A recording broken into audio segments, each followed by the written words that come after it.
أنفسنا ومن سيئات أعمالنا من يهده الله فلا مضل له ومن يضلل فلا هادي له وأشهد أن لا إله إلا الله وحده لا شريك له وأشهد أن محمدا عبده ورسوله أما بعد فإن خير الحديث كتاب الله وخير الهدى هدى محمد صلى الله عليه وسلم وشر الأمور محدثاتها وكل محدثة بدعة وكل بدعة ضلالة وكل ضلالة في النار. أعوذ بالله من الشيطان الرجيم. بسم الله الرحمن الرحيم. يا أيها الناس اتقوا ربكم الذي خلقكم من نفس واحدة وخلق منها زوجها وبث منهما رجالا كثيرا ونساء واتقوا الله الذي تساءلون به والأرحام إن الله كان عليكم رقيبا. يا أيها الذين آمنوا اتقوا الله حق تقاته ولا تموتن إلا وأنتم مسلمون. يا أيها الذين آمنوا اتقوا الله وقولوا قولا سديدا يصلح لكم أعمالكم ويغفر لكم ذنوبكم ومن يطع الله ورسوله فقد فاز فوزا عظيما. وقال الله تعالى في موضع آخر ظهر الفساد في البر والبحر بما كسبت أيدي الناس ليذيقهم بعد الذي عملوا لعلهم يرجعون. محترم سامعین کرام، حاضرین جمعہ، خطبہ مسنونہ کے بعد تمام قسم کی تعریف و توصیف اس اللہ رب العالمین کے لیے لائق و مناسب ہے جو اللہ تبارک و تعالی ہم تمام لوگوں کا مربی اور پالنہار ہے. بعدہ درود و سلام ہو ہمارے آخری نبی جناب محمد رسول اللہ صلی اللہ علیہ وسلم اور ان کے آل و اصحاب پر. محترم سامعین کرام، آج کے اس خطبہ جمعے کا جو موضوع ہوگا وہ یہ کہ آج ہم مسلمان آخر پریشان کیوں. محترم سامعین کرام، مسلمان وہ قوم تھی جسے اللہ تبارک و تعالی نے خیر امت سے خطاب کیا تھا کہ کنتم خیر امتن، کہ تم سب سے بہترین قوم ہو. مسلمان وہ قوم تھی جس نے تقریباً نصف صدی کے اندر پوری دنیا میں اسلام کا بول بالا کیا تھا. مسلمان وہ قوم تھی جس نے قیصر و کسریٰ کے تخت و تاج کو اپنے پیروں تلے رون ڈالا تھا. مسلمان وہ قوم تھی جس نے عرب سے لے کے یورپ تک، یہاں تک کہ افریقہ کے صحراؤں میں بھی اسلام کا جھنڈا بلند کیا تھا. لیکن آج آخر کیا وجہ ہے کہ مسلمان بالکل پریشان نظر آتے ہیں. مسلمان ایک ایسی قوم ہے جن کی کوئی حیثیت نہیں، جن کی کوئی عزت نہیں، جن کا کوئی وقار نہیں.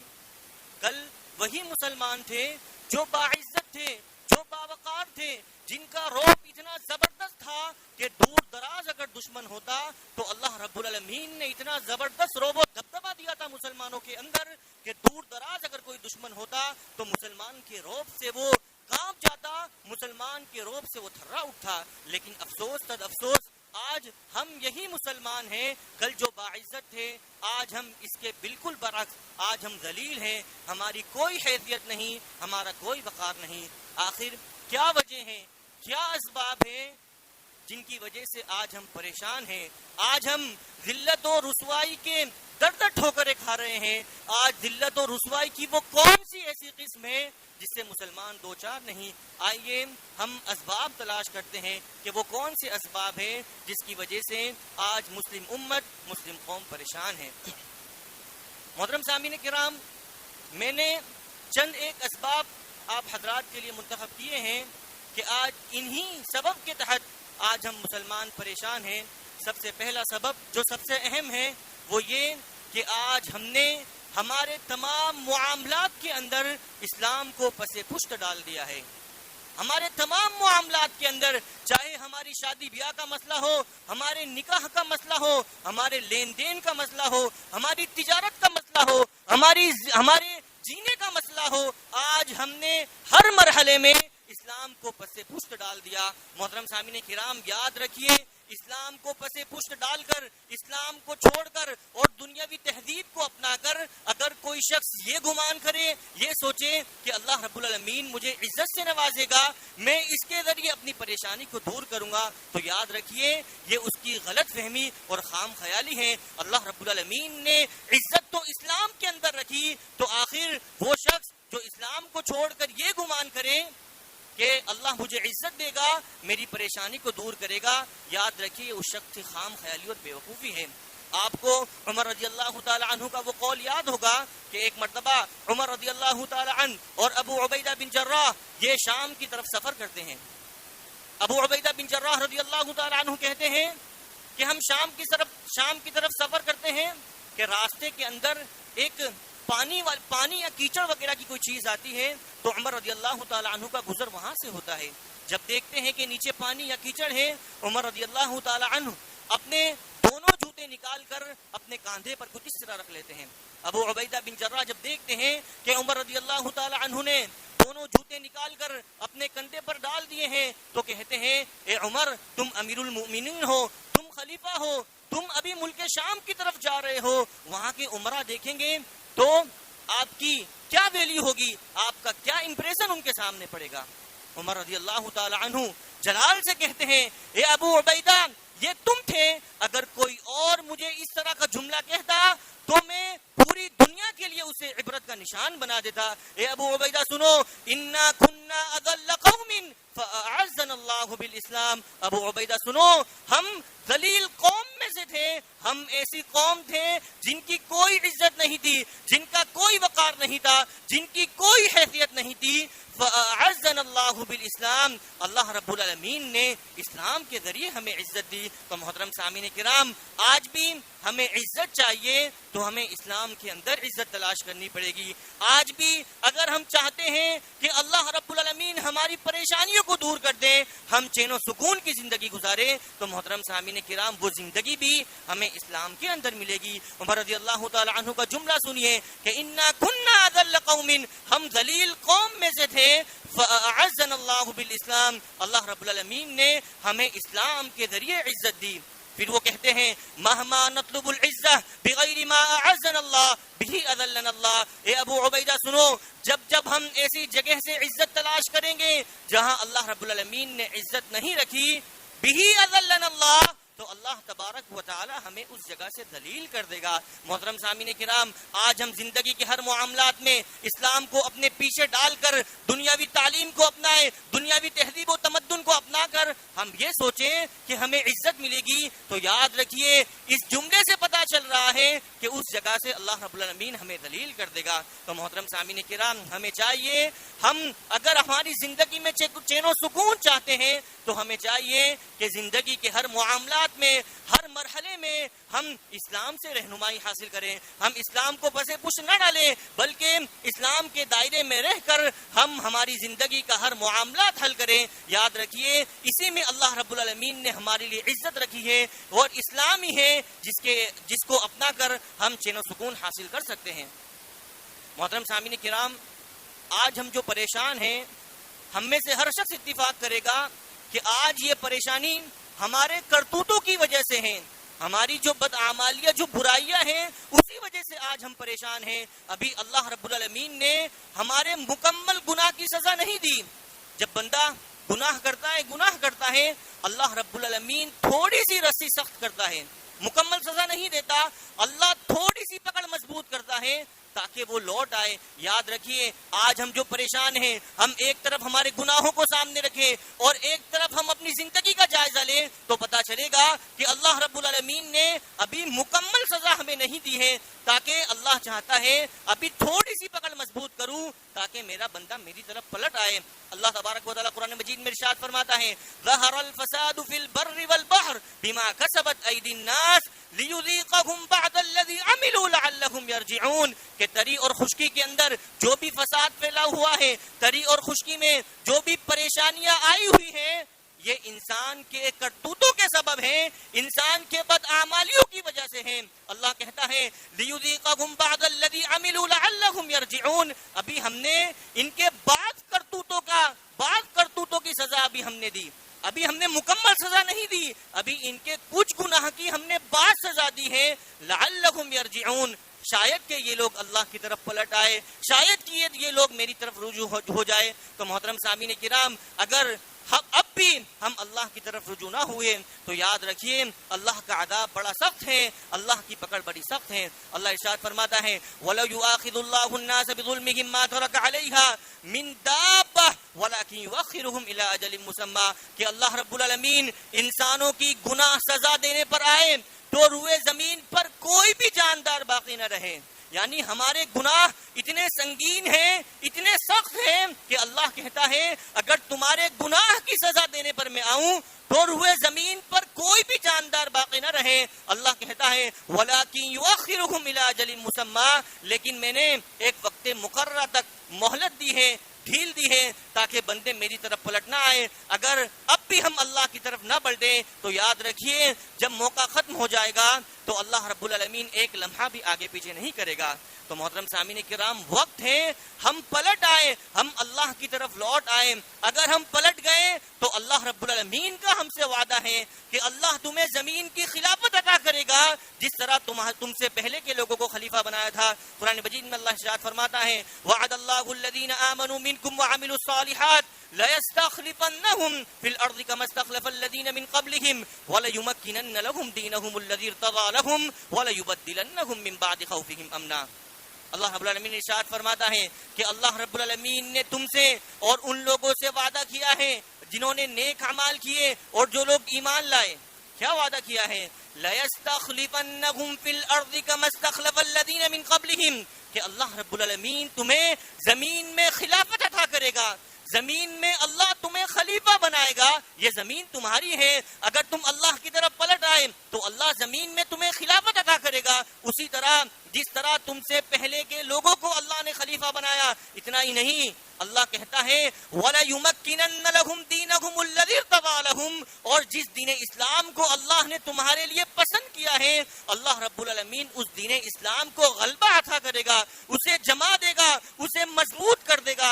اتنا ہی نہیں وَلَيُبَدِّلَنَّهُمْ مِنْ بَعْدِ خَوْفِهِمْ أَمْنًا، اور جو تم ڈر کر زندگی گزارتے ہو، جو تم خوف و ہراس میں مبتلا ہو، اللہ کہتا ہے میں اسے امن میں بدل دوں گا۔ اللہ نے وعدہ کیا ہے کہ اللہ تمہیں خلافت عطا کرے گا، اللہ رب العالمین تمہارے دین کو دنیا کے اندر مضبوط بنا دے گا۔ اتنا ہی نہیں، تمہارے ڈر کو اللہ رب العالمین امن و امان میں بدل دے گا۔ شرط کیا ہے؟ یعبدوننی، تم میری عبادت کرو، ولا یشرکون بی شیئا، اور میرے ساتھ کسی کو شریک نہ کرو۔ محترم سامعین کرام، ہم میں سے ہر شخص سوچتا ہوگا کہ ہم الحمدللہ اہل حدیث ہیں، ہم اللہ کے علاوہ کسی کی عبادت کرتے نہیں، ہم شرک و بدعات سے کوسوں دور ہیں، ہم اللہ ہی کی عبادت کرتے ہیں، پھر آخر کیوں اللہ کا وعدہ جو اللہ نے وعدہ کیا تھا آخر کیوں اللہ کے وعدے میں تاخیر ہو رہی ہے؟ محترم سامعین کرام، عبادت کا مطلب یہ نہیں کہ انسان 5 وقتہ نماز ادا کرے اور کاروبار کے اندر حلال و حرام کی تمیز بھول جائے۔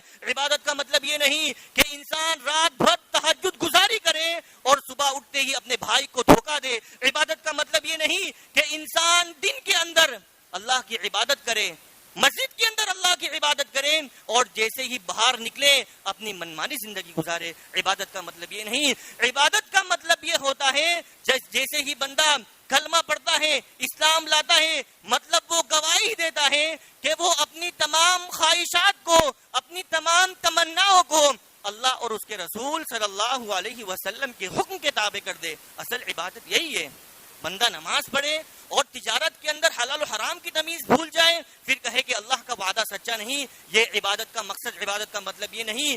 عبادت کا مطلب یہ ہے کہ دنیا کی تمام چیزوں سے بڑھ کر اللہ اور اس کے رسول صلی اللہ علیہ وسلم اس کی نگاہ میں محبوب ہو جائے۔ اگر اس طرح ہم نے زندگی گزارنا شروع کر دی تو یاد رکھیے اللہ کا وعدہ سچا ہے۔ اللہ قرآن مجید میں ارشاد فرماتا ہے قل ان كان آباؤكم وابناؤكم واخوانكم وازواجكم وعشيرتكم واموال اقترفتموها وتجارة تخشون كسادها ومساكن ترضونها احب اليكم من الله ورسوله وجهاد في سبيله فتربصوا حتى ياتي الله بامره۔ اللہ رب العالمین ارشاد فرماتا ہے کہ اللہ کے نبی صلی اللہ علیہ وسلم آپ کہہ دیجئے ان کان آباؤکم تمہارے باپ دادا، وابناؤکم تمہارے بیٹے پوتے، واخوانکم تمہارے بھائی بہن، وازواجکم تمہاری بیویاں، وعشیرتکم تمہارے خاندان والے، واموال اقترفتموها تمہارا وہ مال جو تم نے اپنے ہاتھوں سے کمایا، وتجارت تخشون کسادها تمہاری وہ تجارت جس کے نقصان سے تم ڈرتے ہو، ومساکن ترضونها تمہارے وہ گھر جس سے تم راضی ہو، جس گھر کو تم پسند کرتے ہو۔ ان 8 چیزوں کا اللہ نے ذکر کیا۔ اے نبی آپ کہہ دیجئے یہ 8 چیزیں احب الیکم من اللہ ورسولہ اگر تمہیں اللہ اور اس کے رسول صلی اللہ علیہ وسلم سے زیادہ محبوب ہو، اللہ کہتا ہے فتربصوا تو آپ انتظار کیجئے حتی یاتی اللہ بامری یہاں تک کہ اللہ کا عذاب تم پر آ جائے۔ محترم سامعین کرام، آج ہم ہماری زندگی جینے کا طریقہ دیکھیے، کبھی ہمیں اللہ کے راستے سے ہماری بیویاں روک دیتی ہے، کہیں ہمیں اللہ کے راستے سے اللہ کے ذکر و اذکار سے ہماری تجارت روک دیتی ہے، کہیں ہمارا خاندان آڑے آ جاتا ہے۔ کل ملا جلا کر یہ کہ آج ہم نے دنیاوی چیزوں کو، دنیاوی مال و متاع کو اللہ اور اس کے رسول صلی اللہ علیہ وسلم پر ترجیح دے دی۔ یہ عبادت نہیں۔ اگر آج بھی ہم دنیاوی تمام چیزوں سے بڑھ کر اللہ اور اس کے رسول صلی اللہ علیہ وسلم کو عزیز سمجھیں گے تو یاد رکھیے اللہ کا وعدہ سچا ہے۔ جس طرح صحابہ کرام کو اللہ رب العالمین نے خلافت عطا کی روئے زمین پر، اللہ تبارک و تعالی ہمیں بھی عطا کرے گا۔ شرط یہ ہے کہ دنیاوی تمام چیزوں سے بڑھ کر ہم اللہ اور اس کے رسول صلی اللہ علیہ وسلم کو محبوب سمجھے۔ آج ہم پریشان بھی اسی بنا پر ہے کہ آج ہم اللہ اور اس کے رسول صلی اللہ علیہ وسلم کو دنیاوی تمام چیزوں سے زیادہ عزیز نہیں سمجھتے۔ محترم سامعین کرام، جس طرح صحابہ کرام سمجھتے تھے، اگر آج بھی ہم اس طرح زندگی گزارے، اس طرح ہم سمجھے تو یاد رکھیے ہماری پریشانیاں پل بھر میں دور ہو سکتی ہے۔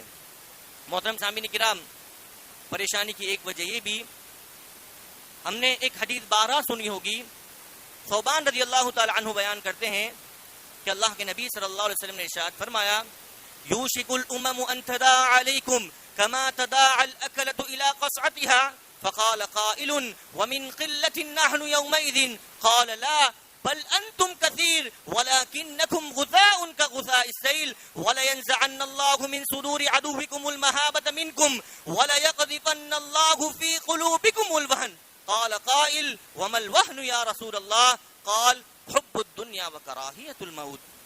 ثوبان رضی اللہ تعالی عنہ بیان کرتے ہیں کہ اللہ کے نبی صلی اللہ علیہ وسلم نے ارشاد فرمایا تھا کہ ان قریب قومیں تمہارے خلاف دوسری قوموں کو بلائیں گی، یعنی تمام قومیں مسلمانوں کے خلاف ایک ہو جائیں گی۔ کس طرح بلائیں گی؟ کما تداعى الأكلة إلى قصعتها، جیسے لوگ اپنے دسترخوان پر لوگوں کو بلاتے ہیں، اسی طرح قوم مسلمانوں کے خلاف ایک ہو جائیں گی، مسلمانوں کے خلاف تمام لوگ متفق ہو جائیں گے، ایک دوسرے کو بلائیں گے۔ جب صحابہ کرام نے سنا تو اللہ کے نبی سے فوراً سوال کیا، اے اللہ کے نبی صلی اللہ علیہ وسلم ومن قلت نحن یومئذ، اے اللہ کے نبی صلی اللہ علیہ وسلم شاید کہ اس وقت ہماری تعداد بہت کم ہوگی جس کی وجہ سے قوم ایک دوسرے کو ہمارے خلاف بلائیں گی۔ اللہ کے نبی نے فرمایا نہیں، لا بل انتم کثیر، تم بہت زیادہ ہوں گے، ولکنکم غثاء کغثاء السیل، لیکن تمہاری حیثیت سمندر کے اندر جھاگ کے مانند ہو جائیں گی۔ سمندر کے اوپر جو جھاگ ہوتے ہیں ان کی کوئی حیثیت نہیں ہوتی، پانی اپنے حساب سے انہیں بہا کر لے جاتا ہے۔ اللہ کے نبی نے کہا تم تعداد میں تو بہت زیادہ ہوں گے، وَلَكِنَّكُمْ غُثَاءٌ كَغُثَاءِ السَّيْلِ، لیکن تمہاری حیثیت سمندر کے اوپر جھاگ کے مانند ہو جائیں گی۔ پھر اللہ کے نبی نے ارشاد فرمایا وَلَيَنزَعَنَّ اللَّهُ مِنْ قُلُوبِ عَدُوِّكُمُ الْمَهَابَةَ مِنْكُمْ، اور تمہارا رعب و دبدبہ دشمنوں کے سینوں سے نکال دیا جائے گا۔ پھر اللہ کے نبی نے فرمایا اور تمہارے اندر ایک وہن نامی بیماری ہو جائے گی۔ صحابہ کرام نے عرض کیا وَمَا الْوَهْنُ يَا رسول اللہ، اے اللہ کے نبی صلی اللہ علیہ وسلم یہ وہن کیا ہے؟ اللہ کے نبی نے فرمایا وہن یہ ہے حب الدنیا وکراہیت الموت، کہ دنیا سے محبت اور موت کو ناپسند کرنا۔ محترم سامعین کرام، آج ہمیں دنیا سے کس قدر محبت ہے مجھے بتانے کی ضرورت نہیں۔ آج ہم میں سے ہر شخص کی خواہش ہوتی ہے کہ میں بڑے بڑے محلات کا مالک ہو جاؤں، بڑی بڑی گاڑیاں میرے بنگلے کے سامنے کھڑی ہو، میں اپنی تجوری کے اندر خوب سارا مال اکٹھا کر لوں۔ محترم سامعین کرام، یہ دنیاوی حرص اور دنیاوی لالچ ہے۔ اگر اس حرص کو باقی رکھ کر، اس لالچ کو باقی رکھ کر اگر ہم ٹوٹی پھوٹی عبادت کر بھی لیں گے، یاد رکھیے وہ عبادت اللہ کے یہاں قابل قبول نہیں ہوگی۔ قرآن مجید میں اللہ ارشاد فرماتا ہے من کان یرید الحیات الدنیا وزینتها نوفی الیہم اعمالهم فیہا وهم فیہا لا یبخسون اولئک الذین لیس لهم فی الآخرة الا النار وحبط ما صنعوا فیہا وباطل ما كانوا یعملون۔ اللہ تبارک و تعالی ارشاد فرماتا ہے کہ جو شخص دنیاوی زندگی کو پسند کرنے لگ جائے، دنیاوی زندگی کو اور اس کی زینت کو محبت کرنے لگ جائے، پسند کرنے لگ جائے، تو اللہ تبارک و تعالیٰ کہتا ہے کہ میں اس کے نیک اعمال کا بدلہ اسے دنیا ہی کے اندر عطا کر دوں گا، وَهُمْ فِيهَا لَا يُبْخَسُونَ، اور بدلہ دیے جانے میں ذرہ برابر کمی نہیں کیے جائیں گے۔ یعنی کوئی شخص ہر وقت دنیا دنیا دنیا کرتا رہے، اس کے بعد وہ نیک اعمال کو بھی انجام دے دے، اللہ کہتا ہے کہ ان کے ان نیک اعمال کا بدلہ میں دنیا کے اندر ہی عطا کر دوں گا، اور ذرہ برابر بھی وہ کمی نہیں کیے جائیں گے بدلہ دینے میں۔ اور کل قیامت کے دن اولئک الذین لیس لهم فی الآخرۃ الا النار، کل قیامت کے دن جہنم کے علاوہ ان کا اور کوئی ٹھکانہ نہیں ہوگا۔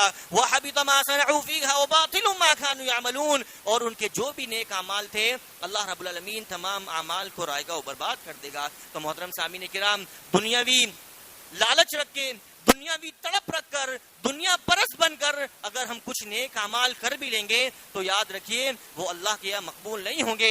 تو اللہ کے نبی نے ارشاد فرمایا تھا کہ وہن نابی بیماری کا تم شکار ہو جاؤ گے۔ وہن کیا ہے؟ حب الدنیا، دنیا سے محبت، وکراہیت الموت، اور موت کو ناپسند کرنا۔ محترم سامعین کرام، آج ہم جو پریشان ہیں اس کی سب سے بڑی وجہ یہی ہے کہ آج ہم نے دنیا سے بے انتہا محبت کر لی۔ ہمیں جو محبت آخرت کے تعلق سے ہونا چاہیے، آج ہم نے وہ محبت دنیا کو دے دی۔ وکراہیت الموت، اور موت کو ناپسند کرنا۔ محترم سامعین کرام، صحابہ کرام کی کیا حالت تھی؟ صحابی کہتے ہیں میدان جنگ کے اندر، اے اللہ کے نبی صلی اللہ علیہ وسلم، جنگ کا میدان ہے، اگر میں جا کر شہید ہو جاؤں تو کیا اللہ تبارک و تعالیٰ مجھے جنت میں جگہ دے گا؟ اللہ کے نبی نے جیسے ہی کہا ہاں، کچھ کھجوریں ہاتھ میں تھی، زمین پر پھینکے، زمین پر ڈالے، اور میدان معرکہ میں جا کر وہ شہید ہو گئے۔ تو محترم سامعین کرام، صحابہ کرام موت کو ناپسند نہیں کرتے۔ آج ہمارا معاملہ اس کے بالکل برعکس اور برخلاف ہے۔ یہی وجہ ہے کہ آج ہم پریشان ہیں، آج ہم دنیا پرست ہو گئے، اسی لیے ہم پریشان ہیں۔ آج ہم موت کو ناپسند کرنے لگ گئے، اسی لیے ہم پریشان ہیں۔ تو محترم سامعین کرام، اگر ہم چاہتے ہیں کہ اللہ رب العالمین ہماری پریشانیوں کو دور کر دیں تو جس طرح صحابہ کرام کی زندگی تھی ہم مطالعہ کریں اور اسی طرح زندگی گزارنے کی کوشش کریں۔ محترم سامعین کرام، ایک اور برائی، ایک اور سبب جو مجھے نظر آتا ہے جس کی وجہ سے آج ہم امت مسلمہ پریشان، وہ یہ کہ ہم میں سے اکثر لوگ آج اپنے مسلمان بھائی کی غیبت میں لگے ہوئے ہیں، ان کے خلاف بد کلامی، ان کے عیبوں کے در پہ ہو جانا، ان کے عیبوں کو تلاش کرنا، یہی وجہ ہے آج ہم پریشان ہیں۔ آج آپ کسی بھی نکڑ اور چوراہے پر جائیے، کچھ مسلم لوگوں کی منڈلیاں باقاعدہ جمع ہوں گی اور اس میں بات کیا ہوگی؟ کسی کی برائی، کسی کی غیبت، کسی کے عیبوں کو وہاں اچھالا جائے گا۔ یہ ایسا عمل ہے جو اسلام میں اس عمل کی ذرہ برابر گنجائش نہیں۔ اللہ کے نبی نے ارشاد فرمایا تھا یا معشر من آمن بلسانی ولم يدخل الایمان قلبه لا تغتابوا المسلمین ولا تتبعوا عوراتهم فانه من اتبع عوراتهم يتبع الله عورته ومن يتبع الله عورته يفضحه في بيته۔ اللہ کے نبی نے ارشاد فرمایا تھا اے وہ لوگوں جو صرف اور صرف اپنی زبان سے جنہوں نے ابھی اسلام قبول کیا، ولم يدخل الایمان قلبہ، حالانکہ ابھی ایمان ان کے دل میں داخل نہیں ہوا، پھر اللہ کے نبی صلی اللہ علیہ وسلم نے نصیحت کی تھی کہ لا تغتابوا المسلمین، کہ مسلمانوں اپنے بھائیوں کی غیبت نہ کرنا، اپنے بھائیوں کے تعلق سے بد کلامی نہ کرنا، ولا تتبعوا عوراتہم، اور نہیں اپنے بھائیوں کے عیبوں کے پیچھے پڑنا۔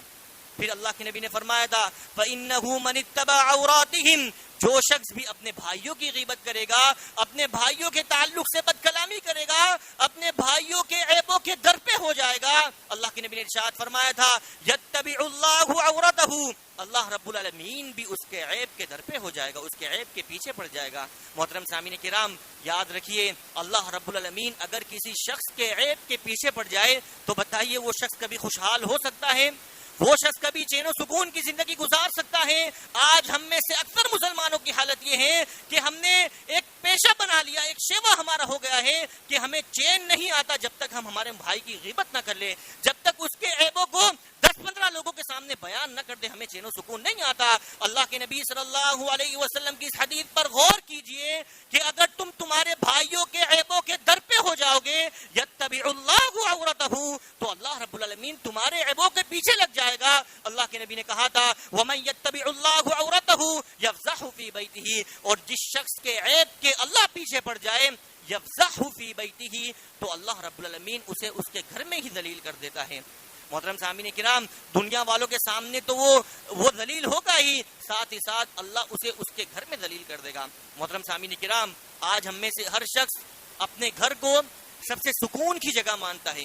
اگر اس کے کچھ قرضدار گھوم رہے ہو، کچھ مانگنے والے گھوم رہے ہو، اپنا موبائل بند کرتا ہے اور اپنے گھر میں آ کر وہ آرام کی سانس لیتا ہے، وہ راحت کی سانس لیتا ہے۔ لیکن اللہ کہتا ہے اگر تم اپنے بھائیوں کے عیبوں کے در پہ ہوگے تو جس گھر کے اندر تم راحت کی سانس لیتے ہو، اللہ کہتا ہے میں اس گھر میں ہی تمہیں ذلیل کر دوں گا۔ تو محترم سامعین کرام، آج ہم پریشان ہیں، ایک وجہ یہ بھی ہے کہ آج ہم ہمارے بھائیوں کی غیبت میں لگ گئے ہیں، ہمارے بھائیوں کے عیبوں میں ہم پڑ چکے ہیں، اسی وجہ سے آج ہم پریشان ہیں۔ حالانکہ اللہ کے نبی نے ارشاد فرمایا تھا کہ جو بھی مسلمان اپنے کسی مسلمان بھائی کے عیب کو چھپائے گا تو کل قیامت کے دن اللہ رب العالمین اس شخص کے عیب کو چھپائے گا۔ محترم سامعین کرام، اگر آج میں کسی شخص کے عیب کو چھپاتا ہوں تو میں کتنوں کے سامنے اس کے عیب چھپا سکتا ہوں، لیکن کل قیامت کے دن اللہ میرے عیب چھپائے گا تو پوری انسانیت آدم علیہ السلام سے لے کر اس امت کا آخری شخص وہاں موجود ہوگا، اللہ اتنے لوگوں کے سامنے میرا عیب چھپائے گا۔ تو فائدے میں وہ نہیں ہے جس کا میں نے عیب چھپایا، بلکہ فائدے میں ہوں کہ میں نے اس کا عیب چھپا کر پوری انسانیت سے اپنے آپ کو محفوظ کر لیا۔ تو محترم سامعین کرام، مسلمانوں کی غیبت نہ کیا کریں، ان کے خلاف بدگوئی بد کلامی نہ کیا کریں، ان کے عیبوں کے در پہ نہ پڑا کریں۔ اگر ہم نے اپنی حرکتوں سے ہم باز نہ آئے تو اللہ کے نبی صلی اللہ علیہ وسلم اس حدیث کے مطابق اللہ ہمارے عیبوں کے در پہ ہو جائے گا، اور جب اللہ ہمارے عیبوں کے در پہ ہو جائے تو یاد رکھیے ہم دنیا کے کسی بھی کونے میں چین و سکون کی زندگی نہیں گزار سکتے۔ یہ تو محترم سامعین کرام دنیاوی سزا ہے کہ اگر ہم ہمارے بھائی کے عیب کے در پہ ہو جائیں گے تو اللہ رب العالمین ہماری چین و سکون کو تباہ و برباد کر دے گا۔ کل قیامت کی اس کی کیا سزا ہوگی؟ اللہ کے نبی ارشاد فرماتے ہیں من کان لہو وجہان فی الدنیا کان لہو یوم القیامت لسانان من نار۔ اللہ کے نبی نے ارشاد فرمایا تھا کہ دنیا کے اندر جو دو رخا انسان ہوگا، دو منہ والا انسان، جسے آج ہم کہتے ہیں کہ بے پیندے والا انسان، جس کا کوئی سرا نہ ہو، آپ کے پاس آئے آپ کی تعریف، فلاں کی برائی، فلاں کے پاس جائے فلاں کی تعریف آپ کی برائی، کسی کے پاس جائے آپ دونوں کی برائی اس کی تعریف، اسے ہم کہتے ہیں دو رخا انسان، دو منہ والا انسان۔ ایسے لوگ ہمیں بہت سارے دیکھنے مل جائیں گے۔ اللہ کے نبی نے ارشاد فرمایا تھا اگر دنیا کے اندر کوئی دو منہ والا انسان ہوگا، دو رخا انسان ہوگا، کان لہو یوم القیامت لسانان من نار، تو کل قیامت کے دن اللہ رب العالمین اسے دو زبان عطا کرے گا اور وہ دونوں زبانیں آگ کی ہوں گی۔ محترم سامعین کرام، کہنے میں بڑا آسان لگ رہا ہے، سننے میں بڑا آسان لگ رہا ہے۔ آج اگر ہماری زبان پر کوئی چھالا ہو جائے، معمولی سا زخم ہو جائے تو ہماری نیندیں حرام ہو جاتی ہیں، ہم پریشان ہو جاتے ہیں، اور اللہ رب العالمین دو زبان دے دے اور دونوں زبانیں آگ کی ہوں تو کیا حالت ہوگی اللہ ہی بہتر جانتا ہے۔ اللہ تبارک و تعالی ہم تمام لوگوں کی اس سے حفاظت فرمائے۔ تو محترم سامعین کرام، اس عادت کی وجہ سے بھی آج ہم پریشان ہیں کہ آج ہم ایک دوسرے کی غیبت، ایک دوسرے کی برائیوں میں ملوث ہو چکے ہیں، اسی وجہ سے آج اللہ ہمیں پریشان کیے ہوئے ہیں۔ محترم سامعین کرام، ایک اور حدیث جس میں 5 برائیوں کا ذکر کیا گیا ہے، اللہ کے نبی نے ارشاد فرمایا تھا کہ اگر تمہارے اندر یہ 5 برائیاں، تم اس 5 برائیوں میں مبتلا ہو گئے تو اللہ رب العالمین اس کی سزا تمہیں دنیا کے اندر ہی دے گا۔ عبداللہ ابن عمر رضی اللہ تعالیٰ عنہ سے روایت ہے، وہ کہتے ہیں اقبل علینا رسول اللہ صلی اللہ علیہ وسلم، ایک مرتبہ اللہ کے نبی صلی اللہ علیہ وسلم ہماری طرف متوجہ ہوئے اور فرمایا، کیا فرمایا؟ خمس اذا ابتلیتم بہن واعوذ باللہ ان تدرکوہن، کہ 5 برائیاں، 5 چیزیں ایسی ہیں کہ اگر تم اس کے اندر مبتلا ہو جاؤ گے تو اس کی سزا تمہیں دنیا کے اندر ہی ملے گی۔ پھر اللہ کے نبی نے فرمایا وَأَعُوذُ بِاللَّهِ أَن تُدْرِكُوهُنَّ، اور میں اللہ کی پناہ چاہتا ہوں کہ تم ان برائیوں کے اندر مبتلا ہو، میں اللہ کی پناہ چاہتا ہوں۔ وہ برائیاں کیا تھی؟ اللہ کے نبی نے ارشاد فرمایا لم تظہر الفاحشۃ فی قوم قط حتی یعلنوا بها الا فشا فیہم الطاعون والاوجاع التي لم تکن مضت فی اسلافہم الذین مضوا. اللہ کے نبی نے ارشاد فرمایا تھا پہلی برائی یہ جب کسی قوم کے اندر فحاشی بے حیائی عام ہو جائے، حتی یعلنوا بها یعنی جب قوم فحاشی اور بے حیائی میں اس قدر ملوث ہو جائے کہ اسے کھلم کھلا انجام دینے لگے، تو اللہ کہتا ہے اس قوم کے اندر الا فشا فیہم الطاعون والاوجاع میں اس قوم کے اندر طاعون کی بیماری اور اس قوم کو میں بھوکمری میں مبتلا کر دیتا ہوں. آج ہم میں سے ہر شخص کی شکایت ہے کہ لاکھوں کماتے ہیں لیکن برکت نہیں ہوتی. آج ہم بھوکمری کے شکار ہیں. تو محترم سامعین کرام کیا وجہ ہے؟ آج ہمارے اندر بے حیائی اور فحاشی اس قدر عام ہو چکی ہے کہ اللہ کی پناہ. تو اللہ کے نبی نے کہا تھا کہ جس قوم کے اندر بھی فحاشی اور بے حیائی عام ہو جائے تو اللہ رب العالمین اس قوم کو فشا فیہم الطاعون والاوجاع بھوکمری کے اندر اور ایسی بیماریوں میں اللہ ان کو مبتلا کر دے گا جو بیماریاں ہم میں سے پہلے کے لوگوں کے اندر نہیں تھی. محترم سامعین کرام آج ہم دیکھتے ہیں کہ ہم ایسی برائیوں کا نام سنتے ہیں، ایسی برائیوں کو دیکھتے ہیں کہ بچپن میں ہم نے ان بیماریوں کا نام بھی نہیں سنا تھا. آج ہم ایسی بیماریوں کو دیکھتے ہیں کہ ہمارے بچپن کے اندر ہم نے ان کا ذکر بھی نہیں سنا تھا. وجہ کیا ہے؟ اس وقت بے حیائی فحاشی ایک کم مقدار میں تھی، لیکن آج پوری امت اس قدر بے حیا اور فحاشی میں مبتلا ہو گئی ہے کہ اللہ کی پناہ حتی یعلنوا بها اگر کوئی قوم کھلم کھلا بے حیا اور فحاشی کرنے لگے تو اللہ کے نبی نے فرمایا تھا میں اسے بھوکمری میں اور ایسی بیماریوں میں مبتلا کر دوں گا کہ وہ بیماریاں اس سے پہلے کے لوگوں نے دیکھی بھی نہیں ہوں گی. محترم سامعین کرام بہت سے گھروں میں ایسا ہوتا ہے کہ ماں باپ تو بڑے نیک ہوتے ہیں لیکن اپنے بچوں کے اندر کوئی برائی دیکھتے ہیں، کوئی فحاشی دیکھتے ہیں تو ماں باپ انہیں اف تک نہیں کہتے. محترم سامعین کرام یاد رکھیے ایسے ماں باپ اپنے آپ کو دھوکہ دیتے ہیں. ان کی نمازیں انہیں قطعاً جنت میں نہیں لے کے جا سکتی، ان کے روزے ان کا حج انہیں کبھی جنت میں نہیں لے کے جا سکتا. اگر کوئی باپ اپنی بیٹی کو دیکھے کہ میری بیٹی رات بھر کسی غیر محرم لڑکے سے اپنے فون سے لگی ہوئی ہے، میرا بیٹا کسی غیر محرم لڑکی سے لگا ہوا ہے اور باپ اف تک نہ کہے تو یاد رکھیے وہ باپ جہنمی ہے. اللہ کے نبی صلی اللہ علیہ وسلم نے ارشاد فرمایا تھا ثلاثۃ لا يدخلهم اللہ علیہم الجنہ کہ 3 لوگ کبھی بھی جنت میں داخل نہیں ہو سکتے. مدمن الخمر شراب پینے والا، والعاق لوالدیہ والدین کا نافرمان، والدیوث الذی یقر فی اہلہ الخبث اور دیوث بھی جنت میں داخل نہیں ہو سکتا.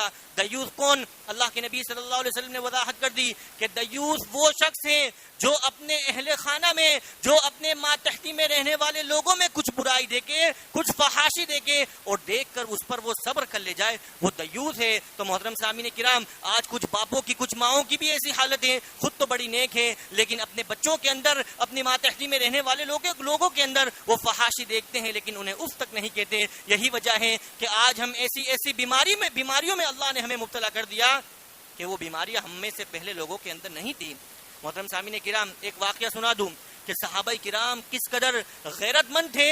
ان کے اندر فحاشی کا کوئی نقطہ ان کے اندر نہیں تھا، وہ فحاشی سے کوسوں دور تھے. کتنے غیرت مند تھے. میں ایک واقعہ آپ حضرات کو سنا دوں. ابو سعید خدری رضی اللہ تعالی عنہ صحابی رسول ہم تمام لوگ جانتے ہیں. صحیح مسلم کے اندر بڑی لمبی چوڑی ایک حدیث موجود ہے کہ وہ اپنے ساتھی کے ساتھ کہیں سفر کر رہے تھے.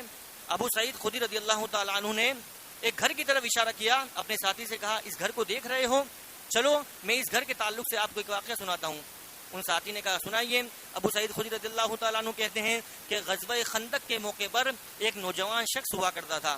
اس کی ابھی نئی شادی ہوئی تھی لیکن وہ ہمارے ساتھ آتا اور صبح میں وہ خندق کھودتا. جیسے ہی دوپہر کا وقت ہوتا اللہ کے نبی صلی اللہ علیہ وسلم سے اجازت مانگتا. اللہ کے نبی صلی اللہ علیہ وسلم سے کہتا کہ اللہ کے نبی صلی اللہ علیہ وسلم ابھی میری نئی شادی ہوئی ہے، بیوی کی حاجت ہے، بیوی سے ملاقات کرنا چاہتا ہوں. اللہ کے نبی صلی اللہ علیہ وسلم اسے اجازت دے دیتے. ابو سعید رضی اللہ تعالیٰ عنہ کہتے ہیں معمول کے مطابق وہ شخص ایک مرتبہ اللہ کے نبی صلی اللہ علیہ وسلم کے پاس آیا اور بیوی سے ملنے کی اجازت چاہی. اللہ کے نبی نے اجازت دے دی اور اجازت کے ساتھ اللہ کے نبی نے کہا خذ علیک سلاحک کہ اپنے ساتھ اپنا ہتھیار بھی لے لے، مجھے ڈر ہے کہ کہیں بنو قریظہ کے لوگ جو دشمن ہیں کہیں تمہیں اکیلا پا کر تمہارا کام تمام نہ کر دے، تمہیں شہید نہ کر دے، اپنے ساتھ اپنا ہتھیار بھی لے لو. وہ صحابی کہتے ہیں میں نے اللہ کے نبی صلی اللہ علیہ وسلم کے اس جملے کے بعد میں نے ہتھیار لے لیا اور حدیث کے اندر ابو سعید خدری رضی اللہ تعالیٰ عنہ کہتے ہیں جیسے ہی وہ صحابی رسول وہ نوجوان صحابی جن کی ابھی شادی ہوئی تھی، جیسے ہی وہ اپنے گھر کے قریب پہنچے، انہوں نے دیکھا کہ دروازے کے دونوں پٹ کھلے ہوئے ہیں اور ان کی بیوی اپنا چہرہ کھول کر سامنے کھڑی ہے۔ وہ صحابی رسول نے نہ آؤ دیکھا نہ تاؤ، جو خنجر اللہ کے نبی صلی اللہ علیہ وسلم نے دیا تھا اپنی بیوی پر تان دیا کہ یہ کیسی بیوی میرے پاس آ گئی جو منہ کھول کر ایسے کھڑی، دروازے کے باہر کھڑی ہے، اپنا خنجر اپنی بیوی پر تان دیا۔ بیوی نے جیسے ہی دیکھا کہ میرے شوہر نے اپنا خنجر میرے اوپر تان دیا ہے، بیوی نے کہا اکفک علیک رمحک، اے میرے شوہر خنجر نہ چلانا، میں کس وجہ سے باہر آئی ہوں، ذرا آپ اندر آ کر معاملہ تو سمجھ لیجئے۔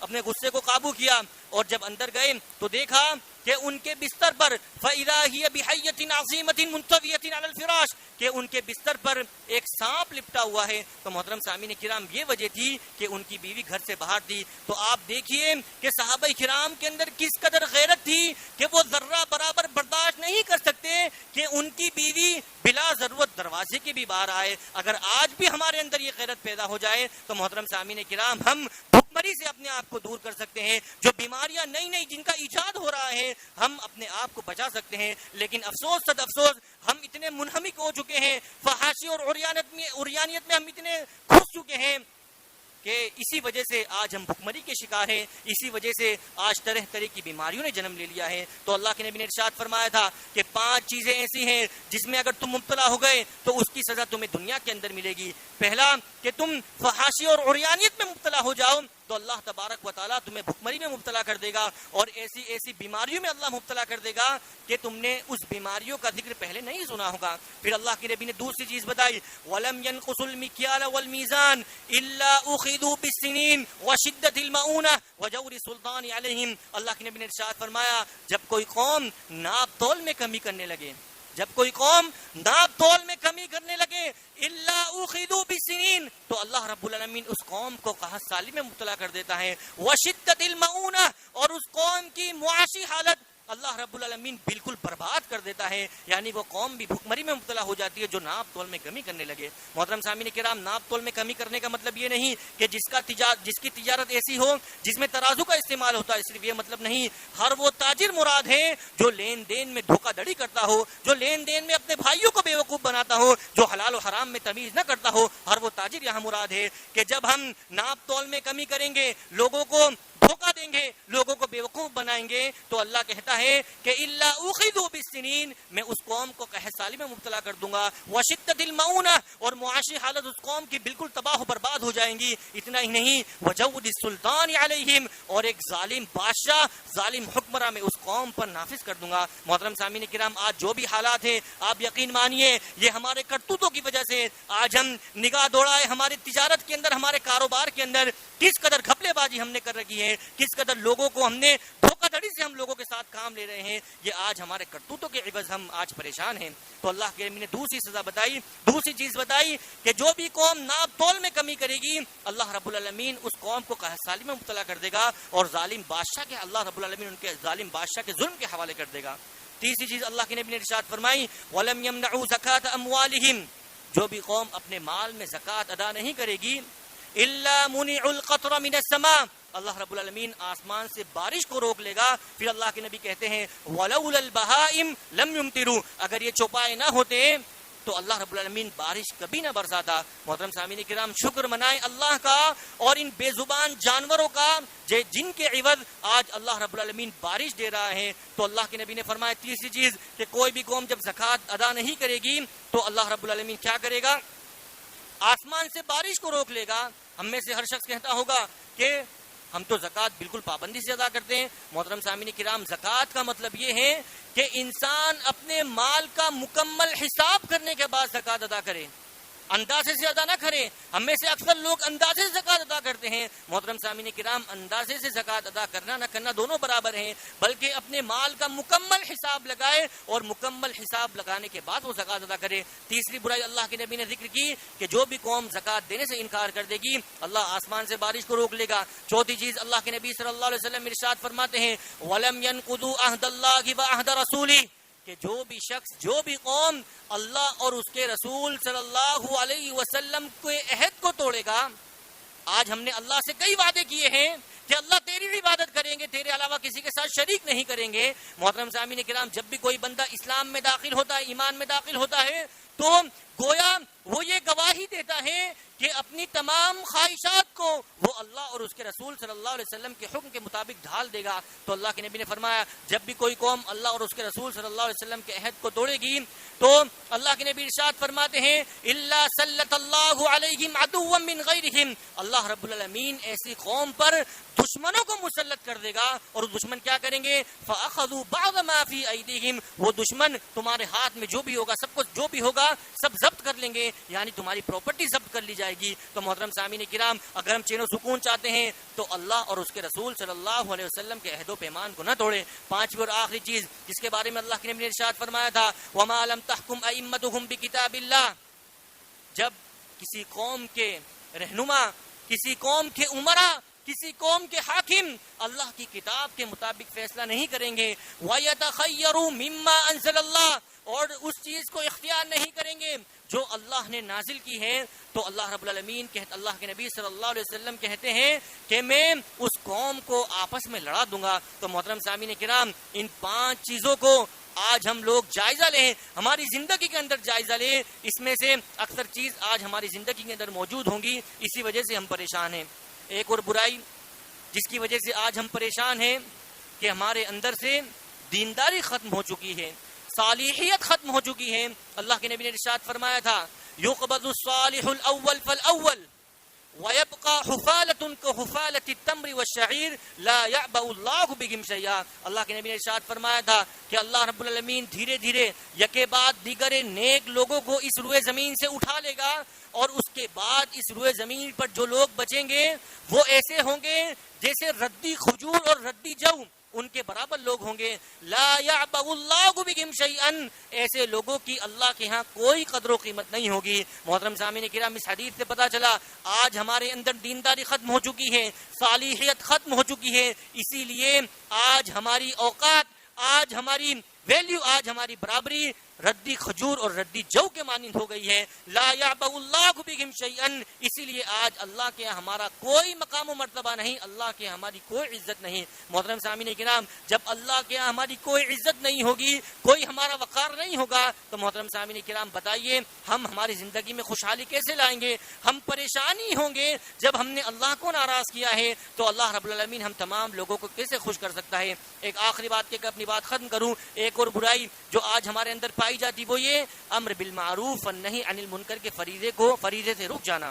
محترم سامعین کرام, ہم میں سے ہر شخص کا یہ فریضہ ہے کہ وہ لوگوں کو برائی سے روکے اور بھلائی کی دعوت دے. ہم میں سے ہر شخص کی ذمہ داری ہے. ایک شخص بہت نیک ہو, بہت دیندار ہو, لیکن اگر وہ کسی شخص کے اندر برائی دیکھے اور اپنی زبان سے ایک بار بھی اسے برائی سے نہ روکے, تو یاد رکھیے یہ ایسی دینداری ہے کہ اس کی دینداری اسے جنت تک نہیں پہنچا سکتی. اللہ کے نبی نے ارشاد فرمایا تھا والذی نفسی بیدی لتأمرن بالمعروف ولتنہون عن المنکر او لیوشکن اللہ ان یبعث علیکم عذابا من عنده ثم لتدعنہ فلا یستجاب لکم. اللہ کے نبی نے ارشاد فرمایا تھا اللہ کی قسم جس کے ہاتھ میں میری جان ہے, تم ضرور بھی ضرور امر بالمعروف والنہی عن المنکر کا حکم دیتے رہنا, یعنی امر بالمعروف والنہی عن المنکر کے فریضے کو انجام دیتے رہنا.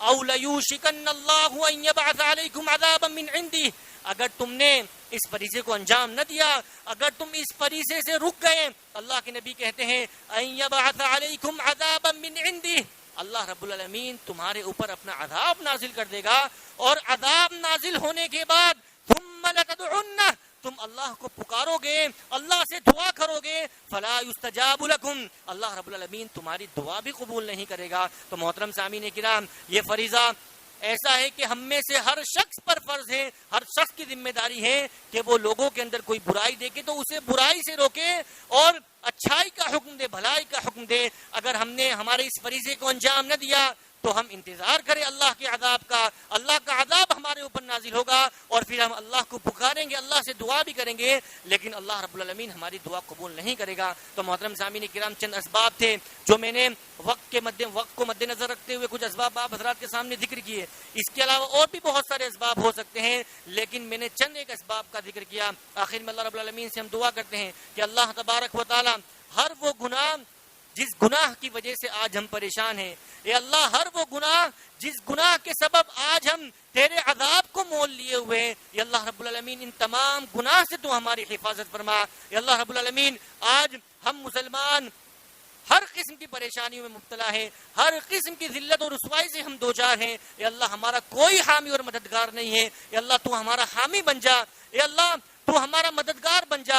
یا اللہ ظالموں کو اس روئے زمین سے نیست و نابود کر دیں. ہم اللہ رب العالمین سے دعا کرتے ہیں, یا اللہ رب العالمین مسلمان اس روئے زمین پر جہاں بھی پریشان ہوں, اللہ ان کی پریشانیوں کو دور کر. ہم اللہ سے دعا کرتے ہیں جو بھی ہمارے بھائی مسلمان قرض میں مبتلا ہیں, اللہ ان کی قرض کی ادائیگی غیب سے شکل صورت پیدا فرما. یا اللہ رب العالمین جو بھی بیمار ہیں انہیں شفاء کاملہ, شفاء عاجلہ, شفاء دائمہ عطا کر. یا اللہ رب العالمین جب تک تو ہمیں زندہ رکھ, ایمان پر رکھ, اور جب ہمارا خاتمہ ہو تو ایمان بالخیر پر ہو. آمین.